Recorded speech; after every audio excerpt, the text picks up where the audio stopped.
আমরা এখানে আজকে আমাদের টপিকস কি বলতো? টপিকস কি? টপিকস হচ্ছে আমরা ডিফাইন করব একটা সম্পূর্ণ ফুলের পাঁচটা স্তবক। পাঁচটা স্তবক আমরা জানি একটা সম্পূর্ণ ফুলের মধ্যে পাঁচটা স্তবক থাকে। সেটা হচ্ছে একটা বৃতি, একটা দলমণ্ডল, একটা পুষ্পাক্ষ, একটা স্তবক, একটা স্তবক।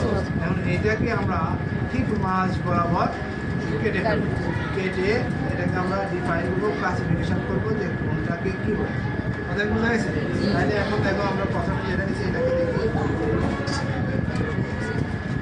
এখন এখানে দেখো পুরো মাঝ বরাবর আমরা এটা কাটতেছি, ঠিক আছে? কাটছি, দেখছো কাটা হয়েছে।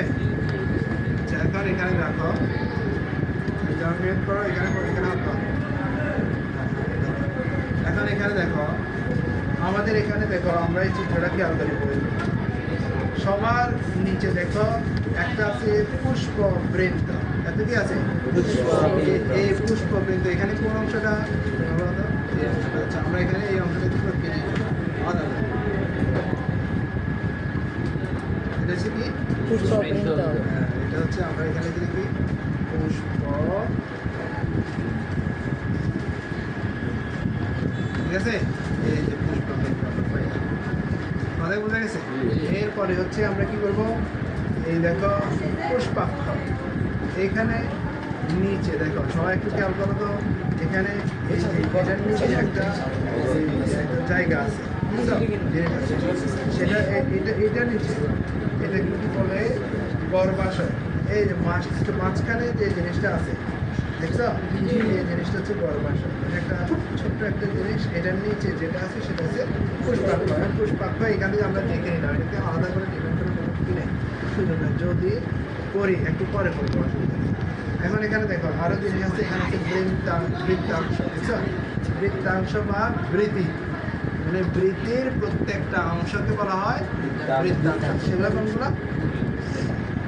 এগুলো হচ্ছে কি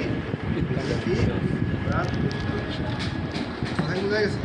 তাহলে আমরা দুইটা জিনিস পাইছি, একটা হচ্ছে বৃত্তি, একটা হচ্ছে পুষ্প। এরপরে আমরা দেখবো এখানে দেখো, এখন আমাদের কাজ হচ্ছে দেখি, এখন আমাদের কাজ হচ্ছে এই গর্ভাশয় আমরা নির্ণয় করবো। কি নির্ণয় করবো? গর্ভাশয়। আচ্ছা প্রথমে আমরা এই জিনিসটাকে একটু আলাদা করে ফেলি। আলাদা করে ফেললে গর্ভাশয়টা আমরা পেয়ে যাবো। দেখো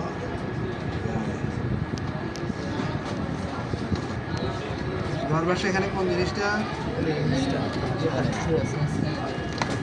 এখানে কিছু আরো জিনিসপত্র আছে, আমাদের এখানে একটা চিপ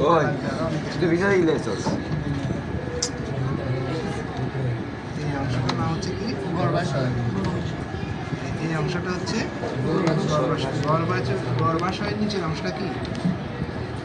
সবুজ পুষ্পাক্ষ।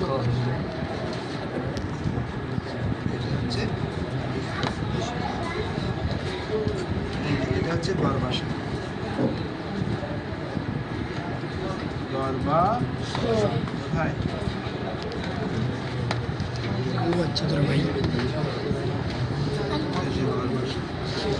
কথা বোঝা গেল? এরপরে আমরা একটা পরে বলবো পুষ্পাক্ষ। পুষ্পাক্ষ কোথায়?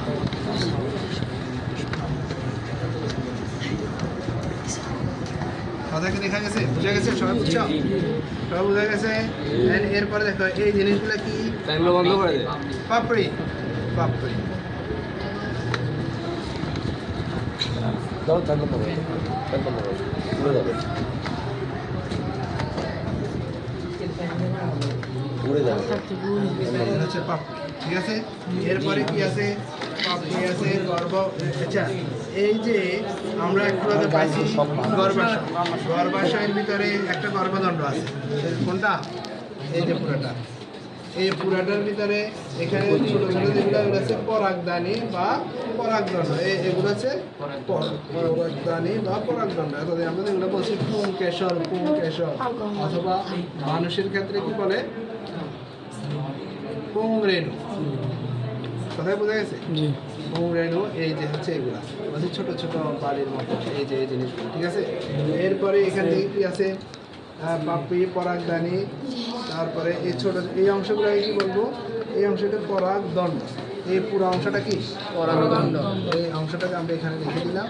আমরা এই অংশটাকে বলতেছি পরাগদণ্ড।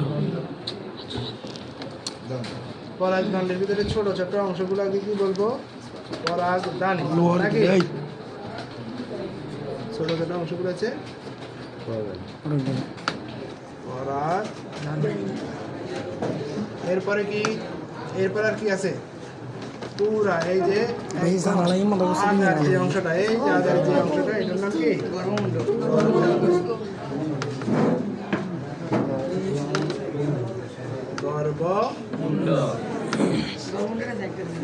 কোনটা?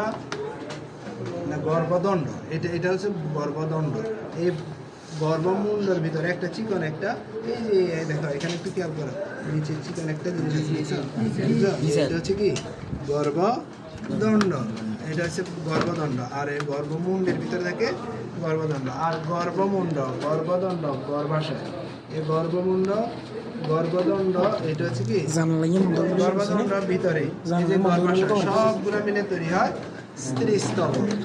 স্ত্রীস্তব। আর এখানে পুংকেশর, পরাগদানি, পরাগরেণু, পরাগদণ্ড।